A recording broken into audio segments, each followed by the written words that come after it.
Hey everybody, hope you're good. My name is Abby. If you're new around here, welcome. And if you're not new, thank you so much for coming back to watch one of my videos. So today, I thought I would show you my morning routine. So I don't think I've done one in a very long time, hence why I thought it was overdue. So how do I start this? Actually, I think I will start with my face washes. Okay, so this might seem a bit excessive to you, so just a bit of a warning there before I start. So I am one of those people who loves options in everything. I love options in life, options with food, options in my face washes.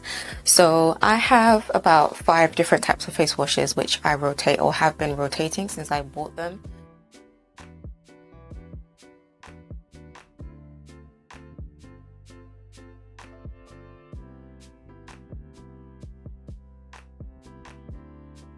Shall we move on to the fun parts? This is NAACP Iceland Moss Oil Control Matte Face Tonic. It's for combination of sensitive skin. Contains organic Iceland moss, bio-water lily, hyaluronic acid, vitamin C and zinc. So this is the same version of the purple one, and it's just a nice, when I say mattifying, it doesn't even actually make my face feel dry or matte per se in any way, and it just makes my skin feel like it's soft and just balanced, not like dry matte. So once I come out of the shower, I treat my face first. So in the shower, my face is the last thing I wash because I don't want it to kind of dry out while I'm washing the rest of my body. But as soon as I come out, towel off, I will go in, like if I've done something. So if I've had a bit of a segue somewhere, I don't know, if I've done something in between, like for 2 minutes or 3 minutes, attended to my daughter or something, say, and my skin's dry, I usually go in first and wet my face again. So I don't really bother with going back into the bathroom, especially if the bathroom is occupied or whatever. I will spray my face with a mist, and this is just water in a can, and this is from the brand Pop. I think it's a US brand. I don't even know. I'm not sure. Is it in the UK? I have no idea, but I found this at TK Maxx. This is my second aerosol. This is my second can of this, and all I do is spray my face. So funny story, this morning I actually started with my skincare routine, sprayed my face, applied the 2 first serums that I normally apply, and I was like, oh my goodness, I was supposed to film this. So then I stopped and I didn't do anything to my face. My face felt so soft. I've never done that before. Just applied serum and just not applied anything else. So I went about my day. It's like afternoon right now, so I had a bit of a nap, had my breakfast, played with my daughter, all that, and now I'm filming my actual skincare routine and actually applying the products I'm meant to have applied to my face in the morning. So I go in with my Beachy water in a can. I do like this. It's just mineral water. It's good for sensitive skin. It hydrates, softens. It's water. It has some mineral traces in there. I've seen reports on certain mineral products like this where the traces of minerals that they do contain is actually quite high. I don't know anything about this brand except for the fact that it's something I can use really quickly. So I do try to saturate my skin. So I'll spray again. You can never have too much. It's just water. So while your face is damp, the first thing I like to go in with, and like I said, the first thing you want to go in with is 2 things here. Where is it gone? Okay, so everybody's favorite ingredient, which from The Ordinary. A lot of the products I'm going to use are from The Ordinary because they are very affordable. Once you do know what you're doing, you know what each product does, then you do have more or less a skincare routine set to actually target your particular skincare concern. So I love The Ordinary. I also love the Inkey List as well, and a couple of other random brands I have found along the way. So the first thing I tend to go in with is the niacinamide, and niacinamide is great because it is anti-inflammatory. It's very calming for the skin, controls oil, is good for overall brightening or evening out of skin tone over time. So it's not as effective as, say, vitamin C when it comes to skin brightening or other active ingredients or acids, but it does do its little bit. So it's almost like what I'd call the jack of all trades when it comes to skincare. It does a little bit of everything. So yeah, that's probably what I say about it. This one contains 10% and zinc 1%. So the zinc is obviously good for my skin type because I do have acne prone skin, which again is very calming, anti-inflammatory. It is pretty good for what you get You get 30 mls of product. If you're still umming and ahhing about the Ordinary, it's a really good brand to invest in. You would never be disappointed, I don't think. So the niacinamide is what I go in with first. But another product I use, which is particular to my skin concern, which is acne scarring, is alpha-arbutin. So alpha-arbutin is 2%, and this also contains hyaluronic acid, by the way. So both of these contain hyaluronic acid, and I've actually been thinking about it recently. I don't necessarily think I need a separate hyaluronic acid serum because these two products contain hyaluronic acid basically. So it's not, this is slightly thicker in consistency than the niacinamide, so this is a lot more runny, so it can make your skin feel a little bit sticky, but to be honest, it's irrelevant because you should be using other things on top of this. You should never really use a serum and then just go on with makeup. I mean, if you're doing that, you need to at least, you know, step back a bit. But I rub this into my face and my neck.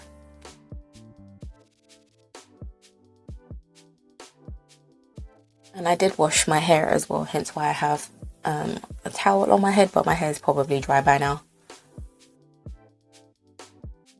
It's absorbed really quickly. And then next, I like to, oh my goodness, I forgot. So what I forgot, oh my gosh, I'm all over the place. So before I do that, I mean, this is, I'm filming now, but so it doesn't really matter. So first I go in with my Mega Mushroom Relief and Resilience Soothing Treatment Lotion, sometimes in the morning, but most of the time I do just stick to my Lumen Valo Nordic Sea Brightening Beauty Lotion. So that's what this looks like. And this is what this looks like. This is probably the most expensive thing in my skincare routine, and this is pretty new. And I came across this when I was looking for something to heal like acne scarring, and just randomly this came up in my search. So this is not drugstore, but it is not too expensive. I actually got mine on eBay. I didn't pay full price for this. I got it on eBay. It's from another seller that usually sells like other high-end products, and I got it for about 40%, 50% off its normal price. But if we're sticking to drugstore, this is what I normally use. I usually use this because of its consistency. It's like a brightening lotion, so I will add, it's like a slightly thicker water, or full fat water like some people say. So I will put this on my face. It's a brightening and softening lotion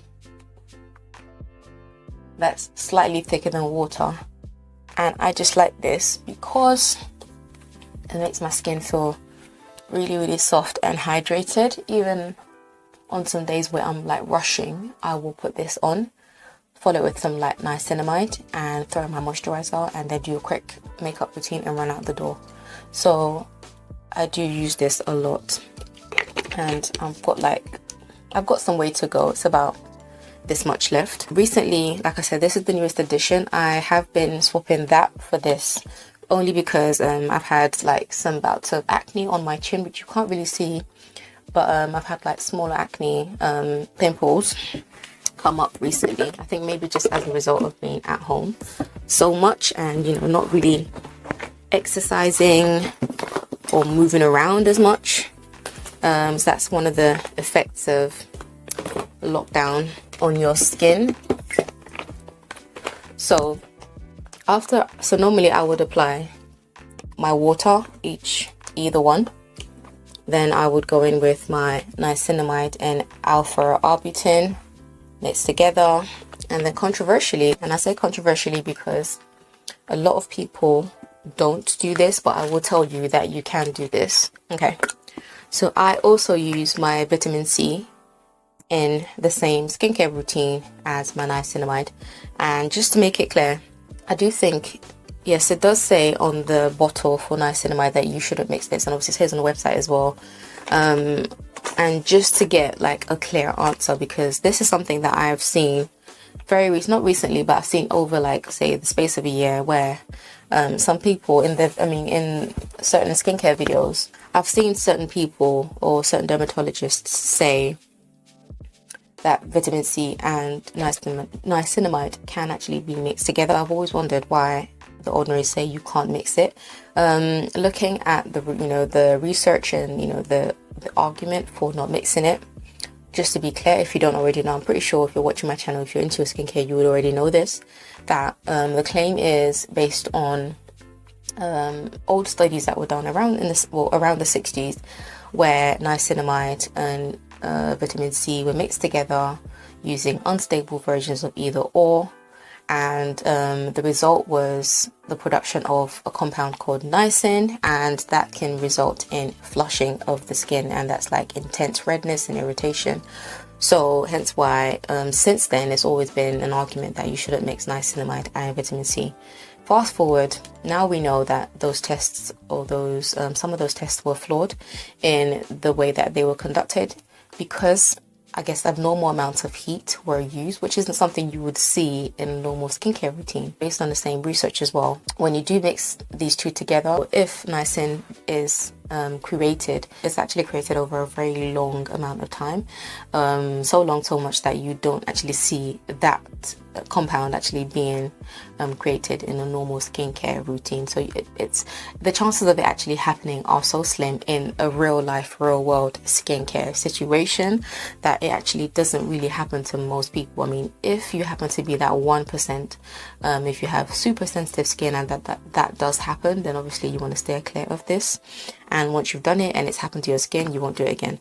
But most people actually can mix niacinamide and vitamin C. To just add as well, so I actually posed the question to Decium on Instagram just to see what they would say, but I didn't actually realize that somebody else had actually asked the question further down the thread, and they specifically said, I think the person asked in terms of referencing the myth that you can't mix the two together. Is it based on old studies, or what exactly is the actual reason why? So they basically said that it's based on both old studies and their own personal, like their own new studies, and what they found is that sometimes it can result in flushing. But they specifically said that if you don't have a problem with the two mixing together, you can actually use it.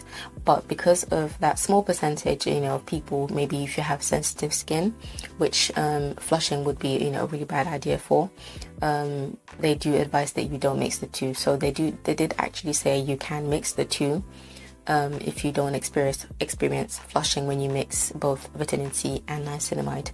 But they don't advise to because of the risk of flushing. Now, flushing, like I said, obviously has a very, very slim chance of happening, especially in a normal skincare routine. So I found that I don't have a problem with it. If you found you don't have a problem with it, there's absolutely no reason why you can't mix it together. I just wish that they were clearer on the bottle and to just say, there's a risk of flushing, but you can mix it together, rather than say do not mix it and then further confusing people. On Paula's Choice, they clearly say that you can mix the two. Other very well-known dermatologists actually say you can mix the two. So it's a bit confusing where Decium actually say you can't. But to clarify, they do actually say you can mix the two. At least they did answer somebody on their Instagram account, and they just said that if you do experience flushing, that there is a risk of flushing, but if you don't experience flushing, you're fine too. What else did I want to add to this? So I wanted to say that the version of vitamin C that I use is the one that most people don't really talk about, almost like they don't know it exists, or they just cannot be bothered to recommend it. I don't know. This is the ordinary L-ascorbic acid powder. So this is vitamin C powder, and I mix it with something that has been known to be very, very stable for vitamin C, because vitamin C is known to be very, very unstable in its raw form, which is what this is. Over time it can very quickly oxidize. So to stabilize it, you are advised to mix it with resveratrol 3% and ferulic acid 3%. So this is a water-free antioxidant serum, and this is pure L-ascorbic powder. So what I do is mix the two together. I also throw in, for good measure, their 100% plant-derived hemisqualane, and this is like the cheapest serum that they have on the website. It's like £2 something, less than £3. I love this because it's a great like dry oil for acne prone skin. So if you want to get into oils and you don't want to get into something too heavy, try this oil. It's very slippery. It's just basically it dissolves so quickly. So it's a really light dry oil that adds a good amount of slip. So because I'm using powder, I like to add it into the mixture that I'm going to create in my hand. So I add 1 scoop. So you get a scoop like this, and I'm just scraping the bottom of the barrel. I don't necessarily use a full scoop, but this is the amount that I put into my hands. You can go with half of this. You definitely don't need to use a whole scoop. I've been using this for like, I don't know, 2 years or so, and I add about 3 drops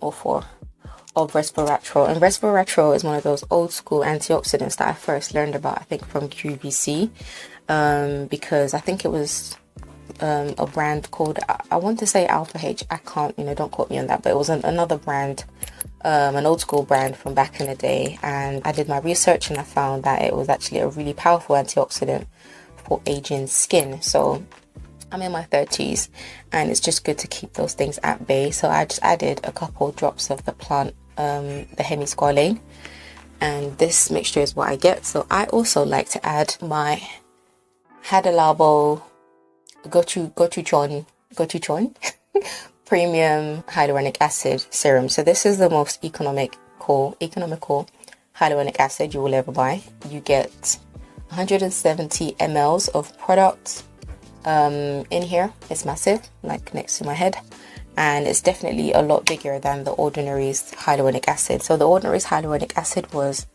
my first experience of hyaluronic acid, but this is what I get now. I've actually ordered a refill. So the good thing about this brand is that you can order the refill pouch and pour a new one back into this container, so you don't need to keep on buying this. So I've got this super mixture in my hand, and this is basically like the trifecta of antioxidants that you can get on your skin to actually help boost the power of your sunscreen as well. So I will finish with sunscreen, but you definitely want to use vitamin C in your routine to brighten any kind of acne scarring and to even your skin. Vitamin C is amazing for boosting collagen production, brightening of the skin, and also to stave off, to fight free radicals. I like to apply this everywhere, and if I find that the mixture is slightly too thick, I'll spray my face again. And I always get my neck as well.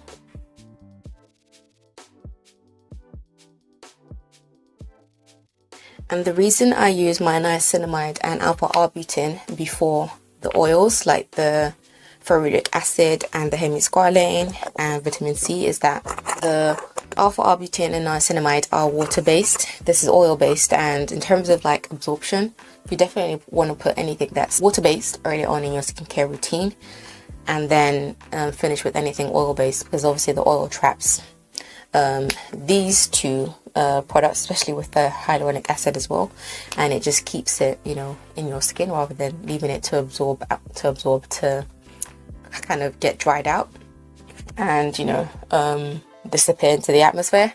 Oil and moisturizers are good for things for trapping moisture in your skin. So hyaluronic acid, obviously you've heard it like 1,000 times.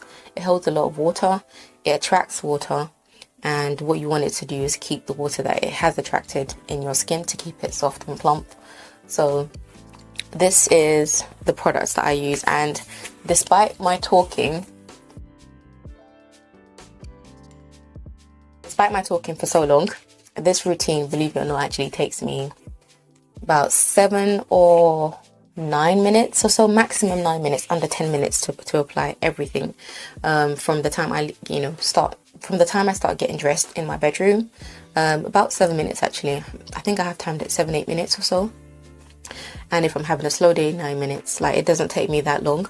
So the key thing about this is not to waste time applying one thing after the other.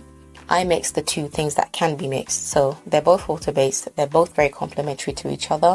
If you don't have severe skin, issues or whatever, you can just use these two. Move on to your moisturizer, sunscreen, and you're done. But because I just want the extra, I'm always extra when it comes to my skincare, and like the more I learn, the more I learn, the more I want to use. So, or you can opt for either or. And if you're worried about mixing vitamin C and niacinamide, use this on one day and use niacinamide on another, or use this in the morning and use niacinamide and alpha-arbutin in the evening. So you can always rotate it that way if you're still worried. But I've been using all of this in one skincare routine and I've been fine. So yeah, so my skin is properly smooth. You can't actually tell if you're looking at the scarring, but the scarring is just as a result of hormonal acne, which is very hard to control. Some days are good, some days are not. Yeah, so this isn't like regular teenage acne like I thought it was. It's just hormones. It's based on like, your insides, and it's probably something I will have for a very long time, because if I'm in my 30s and I have it now, I will probably have it for a while. So, and then something else I have been using on and off depending on like my skin. I tend to use this at night, but sometimes in the morning I do like to use this as well. So this is the Nip and Fab Purify Salicylic Tonic Fix. Oh, sorry, Salicylic Fix Tonic, and this is what it looks like. So this obviously contains salicylic acid. I think it's 2% salicylic acid, which is a great BHA for like getting into your pores and actually helping to exfoliate your skin, to increase cell turnover, and to actually just get rid of some of the gunk that's been building up in your pores that will cause acne, with sebum and everything else that's, you know, stuck in there. So this also contains witch hazel, which helps to tighten pores, or at least to give the appearance of tightened pores and skin. And it actually contains something called lotus flower extract, and this is to support reduction in oil production. Okay, so this is a really effective tonic. I like using it before I start my routine. I actually forgot because I've been talking so much and I've been so distracted. Once I finish with my serums, I then just move on to my moisturizer. And the two moisturizers I have been using and loving lately, I'll talk about the two and one other one that I try on and off, but I'm still not like 100% sold. So the two that I've been using most recently, this is a brand, it's got a Greek name, Dr. Konopkas, and this is the Calming Face Cream for combination skin. And it's just a lovely textured facial moisturizer. It has beautiful plant extracts. It's like a herbal, organic, you know, natural type of facial moisturizer. It's amazing. I love the texture. Leaves my skin feeling really balanced, not oily, not matte. Just, it's great. It's just calming, like it says. I absolutely love this stuff. And along the same thread, this is the Ordinary's natural moisturizing factors plus hyaluronic acid, and it's just a moisturizer. It's a good old moisturizer, and I believe it contains peptides as well, which are said to also boost collagen production over time, I want to say, as well as obviously offering moisturizing obviously, as well as also moisturizing your skin. It also has some really good ingredients in there. It has hyaluronic acid to keep the moisture in and to keep your skin feeling soft. The only con about this, I'd say, is that the absorption, I mean, the application is fine. It's just, it could be silkier in texture. So when it comes out really, really thick. So this is the amount I use. I don't use a lot at all. And this is the bigger tube, by the way. You can get a smaller tube, but that's not really worth it because I use so much of it. This is the 100 ml, 3.3 fluid ounces. So I just use a small amount because I am also going to use sunscreen. But I guess you don't even need to use moisturizer, hence why I'm using this. So it's a good moisturizer that's great for all skin types and doesn't leave my skin feeling too oily. It absorbs really quickly. It looks sometimes, depending on what I use under it, it sometimes looks a bit white, like it's going to stay white, which is a bit scary. And then like if you leave it for like seconds, you can actually see it absorbing in and disappearing into your face, which is really cool. But I like this. I like it a lot. I would definitely buy it again because it's so unproblematic. It's just a good moisturizer for for all skin types. Yeah, it definitely will not irritate your skin if you have sensitive skin. One other third moisturizer which I have been using on and off, not recently, I haven't used this in like 2 months. So this is from the brand Good Things, and it's from the UK. This is their Spotlessly Clean Hemp 3-in-1 moisturizer, and it's supposed to mattify, balance and hydrate, and it's for spot prone skin. So it says it's very free from animal ingredients, mineral oils, parabens and sulfates, and it is a lightweight moisturizer that actually contains really good ingredients. The problem with this is I can't even tell you what else it contains, because the packaging contains all the ingredients list. Like the ingredients list is on the packaging, and the actual tube itself just tells you that it tells you a little bit about what it contains, but it doesn't give you the ingredients list, which is really annoying. So it says this lightweight 3-in-1 moisturizer is specially formulated with hemp seed oil and allantoin to help skin stay smooth. So allantoin is a really good humectant. Ginger and cinnamon help to balance excess oil production and tighten pores, and is easily absorbed to give you a more hydrated, refreshed and shine-free complexion. So I like this a lot. I don't know why I don't use it as often as I should. I just always almost forget it's there. So I like it. It's just I don't know why I don't use it as much. So it's a hemp moisturizer, like it says. It smells, it has a fragrance to it. It's not heavily fragranced at all, so probably actually the fragrance is noticeable, but it's not heavy at all. It's not like a perfumey fragrance. It's like the necessary amount, so it smells decent, not so much that it smells like perfume. So yeah, it is fragranced, and also so is my Dr. Kanopkus moisturizer. But I really just like this stuff. I like it a lot. I will make an effort to use this more. But actually, did I even show you what it was? So this is what it looks like.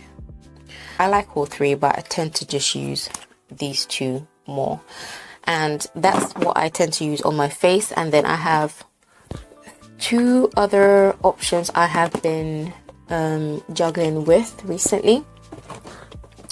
For a long time I did use this sunscreen from Untitled, and this is a dermatologist created brand. You get 2 tubes of this. If you buy this from Amazon, I got mine from Amazon, under £8 or so, or for about £8 thereabouts, you get 2 massive tubes of this.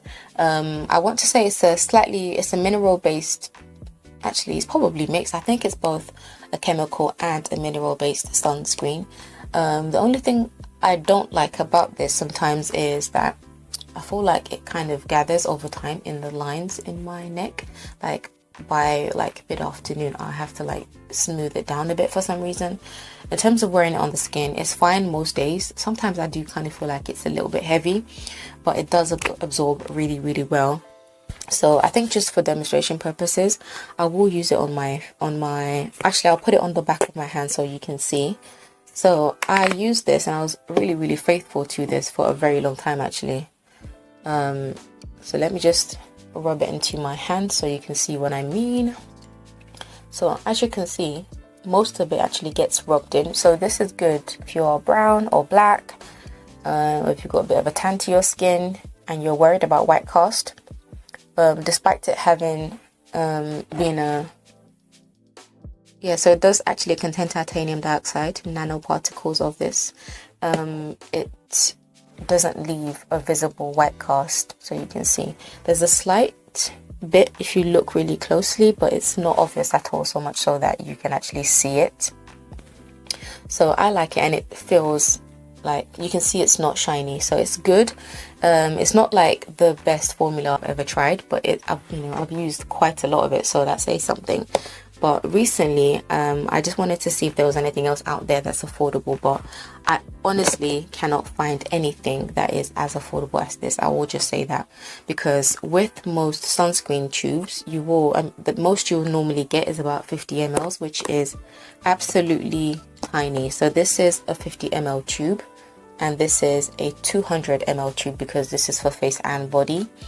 It has 5 stars in terms of its UVA rating, and yes, obviously it's formulated by a dermatologist. It also has a really good charitable cause to it, which basically is a charity that looks after children or people in Tanzania who have been persecuted as a result of being albino.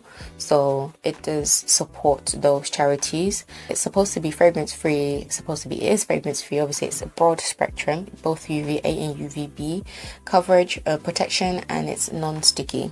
So I love this stuff. I'll talk about my sunscreens in another video, but I really like it. So the newest addition to the sunscreen family, if you can call it that, are these two. So these two are what I've been testing out recently since lockdown. Yeah, I just bought them during the lockdown.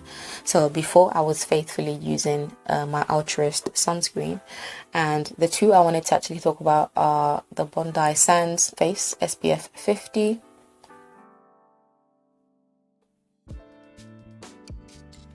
And the Nivea Sun UV Face Shine Control SPF 50 sunscreen as well. So these two are very different in, actually let me just wipe off so you can see. So the Bondi Sands is a moisturizing sunscreen, so hence why I said sometimes you actually don't need to put moisturizer under your sunscreen. You can go in with your sunscreen if it's moisturizing. So on days when I'm using this, I don't go in with my moisturizer because this is already moisturizing. Because this is a matte sunscreen, the Nivea, I do use my moisturizer with this before I go on top with this. So this is a matte one. This is a bit more dewy, so this will definitely give you a glow. You are supposed to use about a teaspoon's worth, but because again this is so moisturizing, it's not greasy in any way, it's just it leaves a bit of a dew to your skin. And so this is the one I will demonstrate for you. And as you can see, it doesn't leave a cast. And take it down the back of my neck as well. Anywhere where you know will be exposed, like along your neckline. And I use it all around my eyes as well. You should always take your sunscreen around your eyes. Obviously, don't get it into your eyes. And if you find that your sunscreen is irritating for the eye area, maybe find another sunscreen that you can use specifically for the under eyes. But do not exclude your under eyes when you're applying your sunscreen. It's very important because obviously that skin is even more thin than the skin on the rest of your face. So you definitely want to protect it as well.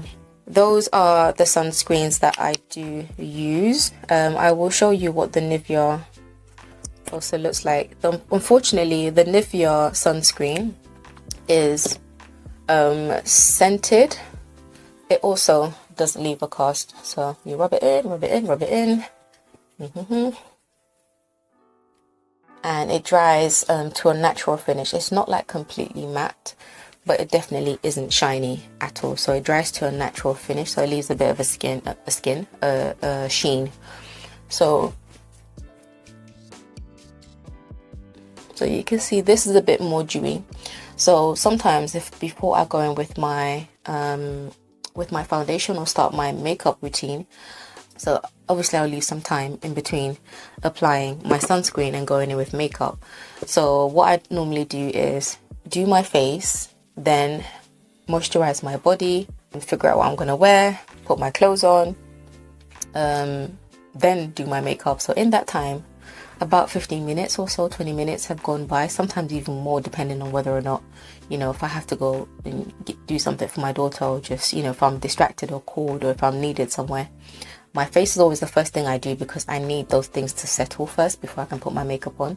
And it also allows me time in between, because obviously by the time I've worn my clothes, gotten dressed, figured out what I want to do for the day, if I'm called somewhere, all that time adds up. So then it leaves my skincare and my sunscreen, it leaves my skincare and my sunscreen to settle before I need to apply my makeup. So you should never really jump from, say skincare to makeup straight away, without, especially when it's sunscreen as well. So you want to leave it some time just to absorb into your skin, to create that film, like a layer or barrier on your skin. So let that form for 20 minutes and then go in with your skincare, your makeup routine, so you don't disrupt that layer that could form. So that's that. So this is my very long and drawn out Lord help me when I need to edit this, because this is a lot longer than I thought. I thought this was just going to be a quick, oh, you know, let me just slap some products on my skin and tell you what they are. Here I'm giving you the history and how they were formed and the formulation and the this and the that. But anyway, hope you found this informative. Hope you found this helpful. If you did, please do subscribe if you like my content, if you like my style, and hit the like button as well. Let me know if you like this kind of content again, and leave a comment down below. Let me know what your skincare routine is like, which products do you use, and also question of the day, do you mix your niacinamide and your vitamin C together? Do you know that they could be mixed together, and have you tried it before? What was your result? So yeah, so those are the products I use. It was a bit mismatched, I do understand that, but that's just me. I forget things sometimes. I do don't necessarily do things in the right order, but that is my skincare routine in the morning. And like I said, because I'm talking and I'm telling you all the tea, it's taken me this long to do this video, but when I'm applying it in real time, it takes about 7-8 minutes to apply everything, so it doesn't really take long at all. Yeah, and if you apply it in the right order as well, if you apply it in the order that I did, you won't have any problems. So the order that you apply your products do matter, so you do need to follow a specific order in order to get the best benefits from those products. So just want to put that out there. But yeah, so that is everything I use in my morning skincare routine. Hope you found this helpful. If you do, like it, and until next time, stay blessed. I will catch you in my next video. Have a great morning, afternoon, evening, or night, wherever you are, and I will see you later. Bye.